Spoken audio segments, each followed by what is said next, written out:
السلام علیکم ورحمۃ اللہ وبرکاتہ۔ الحمدللہ رب العالمین والصلاة والسلام علی اشرف الانبیاء والمرسلین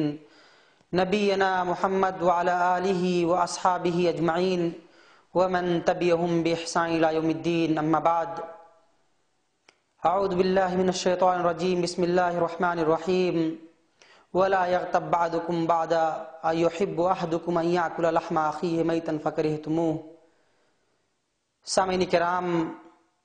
آج انشاءاللہ میں آپ کو معاشرے کے اندر پائی جانے والی بہت ساری خامیاں، کوتاہیوں میں سے ایک ایسی چیز کا ذکر کروں گا جسے ہم بڑے ہی چٹکھارے لے کر کے بیان کرتے ہیں، اور جسے اللہ رب العالمین نے حرام قرار دیا ہے۔ مذہب اسلام جہاں انسانیت کا محافظ، انسان کے جان و مال کا نگراں و پاسباں ہے، وہیں پہ ہر وہ چیز، ہر وہ دروازہ، ہر وہ بات جو انسانوں کی عزت و آبرو کے لیے ٹھیس پہنچانے والی ہو، عزت و آبرو کو مخدوش کرنے والی ہو، اللہ رب العالمین نے ساری چیزوں کو حرام قرار دیا ہے۔ انہی میں سے ایک چیز ایسی ہے جسے ہم غیبت کے نام سے جانتے ہیں، جس کے بارے میں اللہ رب العالمین کا ارشاد ہے کہ اے لوگو، تم میں سے کوئی شخص کسی دوسرے شخص کی غیبت نہ کرے۔ کیا تم اس بات کو پسند کرو گے کہ تم اپنے مردہ بھائی کا گوشت کھاؤ؟ یقیناً اللہ رب العالمین پھر آگے فرماتا ہے فَكَرِهْتُمُوهُ، کہ یہ چیز تمہیں ناپسند، اس کو تم نکارت کی نگاہ سے دیکھو گے۔ سامعین کرام، اللہ رب العالمین نے جہاں غیبت کو حرام قرار دیا ہے، وہیں جناب محمد رسول اللہ صلی اللہ علیہ وسلم نے بھی اس چیز کی طرف اشارہ فرمایا، اور قبل اس کے کہ ہم اس پہ کچھ اور بیان فرمائیں، غیبت کس کو کہتے ہیں، رسول اکرم صلی اللہ علیہ وسلم کی حدیث میں دیکھتے ہیں، آپ صلی اللہ علیہ وسلم نے ارشاد فرمایا اتدرون ما الغیبہ؟ صحابہ کرام، غیبت کس کو کہتے ہیں؟ صحابہ کرام نے فرمایا کہ اللہ و رسولہ عالم، اس بات کو اللہ اور رسول اکرم صلی اللہ علیہ وسلم بخوبی جاننے والے ہیں، ہم سے بہتر اس چیز کا ان کے پاس علم ہے۔ آپ صلی اللہ علیہ وسلم نے فرمایا کہ ذکر کا آخا کا بما یکرہ، کہ تم اپنے بھائی کو ایسی چیزوں سے ذکر کرو، اپنی بھائی کے ایسی باتوں کو ذکر کرو جسے وہ ناپسند کرتا ہو، چاہے وہ کوتاہی ہو، وہ خامی اس کے اندر پائی ہی کیوں نہ جاتی ہو، اگر اس چیز کو وہ آدمی ناپسند کرتا ہے اور ہم اسے بھری مجلس میں بیٹھ کر کے ایک دوسرے سے بیان کرتے ہیں، یقین جانیے یہی غیبت ہے۔ اللہ کے رسول صلی اللہ علیہ وسلم سے صحابہ کرام نے عرض کیا کہ اے اللہ کے رسول صلی اللہ علیہ وسلم، اگر وہ چیز، وہ بات جس کو ہم بیان کر رہے ہیں ہمارے بھائی کے اندر پائی جاتی ہو تو آپ صلی اللہ علیہ وسلم نے فرمایا کہ یہی تو غیبت ہے۔ اور اگر آپ ایسی بات کو بیان کرتے ہیں اپنے کسی مسلمان بھائی کے بارے میں،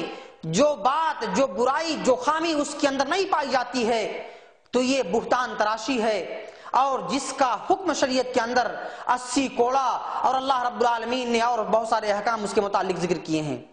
تو سامعین کرام، غیبت کا خلاصہ جو اور نچوڑ جو نکلتا ہے کہ ہم کسی کے بارے میں ایسی بات کو ذکر کریں جس کی بات کو ناپسند کرتا ہو، اور اس چیز کو اللہ رب العالمین نے مردہ بھائی کے گوشت کھانے سے تعبیر کیا ہے۔ اگر ہم اس چیز کو پسند کرتے ہیں کہ کسی مسلمان بھائی کی غیبت کریں، اس کی برائی کو بیان کریں، اگر مجلسوں کے اندر بیٹھتے ہو تو چٹکھارے لے کر کے اس کو بیان کرتے ہوں، تو یقین جانیے ہم ایسے ہی کر رہے ہیں جیسا کہ اللہ رب العالمین نے گوشت، مردہ بھائی کے گوشت کھانے کا ذکر کیا ہے، گویا کہ ہم اس کا ارتکاب کر رہے ہیں۔ سامعین کرام، یہی نہیں، جناب محمد رسول اللہ صلی اللہ علیہ وسلم نے حجۃ الوداع کے موقع پہ صحابہ کرام سے مخاطب ہو کر کے یہ فرمایا تھا کہ اِنَّ دِمَاءَكُمْ وَأَمْوَالَكُمْ حَرَامٌ عَلَيْكُمْ كَحُرْمَةِ يَوْمِكُمْ هَذَا فِي بَلَدِكُمْ هَذَا وَفِي شَهْرِكُمْ هَذَا، کہ اے لوگو، اے صحابہ کرام کی جماعت، اے قیامت تک آنے والے لوگو، ہم نے اللہ رب العالمین نے تمہارے اوپر ایک دوسرے کی غیبت کرنا، ایک دوسرے کے مال و دولت کا ہڑپ کرنا اور ایک دوسرے کے اوپر تانا کشنا اور اس کی عزت سے کھلواڑ کرنا، یہ ساری کی ساری چیزوں کو اللہ رب العالمین نے حرام قرار دیا ہے۔ جس طرح سے اس شہر کی حرمت ہے، اس مقدس مہینے کی عزت ہے، یہ مہینہ آج کا دن جو ہے عرفہ کا دن جس طرح سے مقدس ہے، اسی طرح سے ایک مسلمان کی عزت، ایک مسلمان کی آبرو، ایک مسلمان کی جاہ و حشمت ایک دوسرے مسلمان کے لیے اس دن کی عظمت کی طرح سے ہے جس کو ہم نہایت ہی مقدس جانتے ہیں۔ تو سامعین کرام، یہ کوئی نئی چیز نہیں ہے۔ اللہ کے رسول صلی اللہ علیہ وسلم نے یہ ایک زمانہ پہلے اس کا اعلان کیا تھا کہ کسی کی عزت سے کھلواڑ نہ کریں، کسی کی عزت پہ ہم دھبا نہ لگائیں، کسی کی برائی کو ہم اس کے پیٹھ پیچھے بیان نہ کریں۔ اگر ہم نہایت ہی خیر خواہ ہیں تو اس چیز کو اس سے ذکر کریں۔ سامعین کرام، آپ کو حضرت صفیہ رضی اللہ تعالی عنہ کے بارے میں حضرت عائشہ رضی اللہ تعالی عنہ کا وہ قول بھی یاد ہوگا جب آپ رسول اکرم صلی اللہ علیہ وسلم نے حضرت صفیہ رضی اللہ تعالی عنہ کے بارے میں بیان فرمایا تو حضرت عائشہ رضی اللہ تعالی عنہ نے کہا کہ حسبک من صفیہ، کہ اے رسول اکرم صلی اللہ علیہ وسلم بس بہت ہو گیا صفیہ کے بارے میں، چھوٹی سی ناٹے قد کی ہیں اور بیجا تعریف کرتے رہتے ہیں۔ اس موقع پہ جناب محمد رسول اللہ صلی اللہ علیہ وسلم نے ایک جملہ کہا تھا، کہا کہ اے عائشہ تم نے ایسی بات کی ہے، تم نے ایک ایسی بات کہی ہے، لقد قلت کلمۃ لو مجزت بماء البحر لمجزته، کہ ایسی بات تم نے ذکر کی ہے اگر اس کو سمندر کے پانی میں بھی ملا دیا جائے تو وہ سارے پانی کو گدلا بنا دے گی۔ آپ کی یہ بات جو ہے پورے پانی کو جو ہے نامناسب اور اسی طرح سے اس پانی کو گدلا کر دے گی۔ تو سامعین کرام، اس طرح کی چیزیں رسول اکرم صلی اللہ علیہ وسلم کی زندگی میں پیش آئیں۔ اسی طرح سے ماعز بن مالک اسلمی کا واقعہ نہایت ہی دردناک اور اس کے اندر بہت ہی موعظت و عبرت سے بھرا ہوا واقعہ ہے، جس کے اندر بعض صحابہ کرام نے کہا کہ دیکھیے اللہ تعالیٰ نے پردہ پوشی کی تھی، لیکن اپنے ہی چلتے ہوئے انہوں نے آ کر کے اور اس چیز کا اعتراف کیا اور اس کے بعد اللہ کے رسول صلی اللہ علیہ وسلم نے رجم کا حکم دیا اور اس طرح سے کتے اور گدھے کی طرح سے مارے گئے۔ اس موقع پہ اللہ کے رسول صلی اللہ علیہ وسلم نے گدھے کے گوشت کھانے کا حکم دیا تھا اور کہا تھا کہ لقد تاب توبۃ،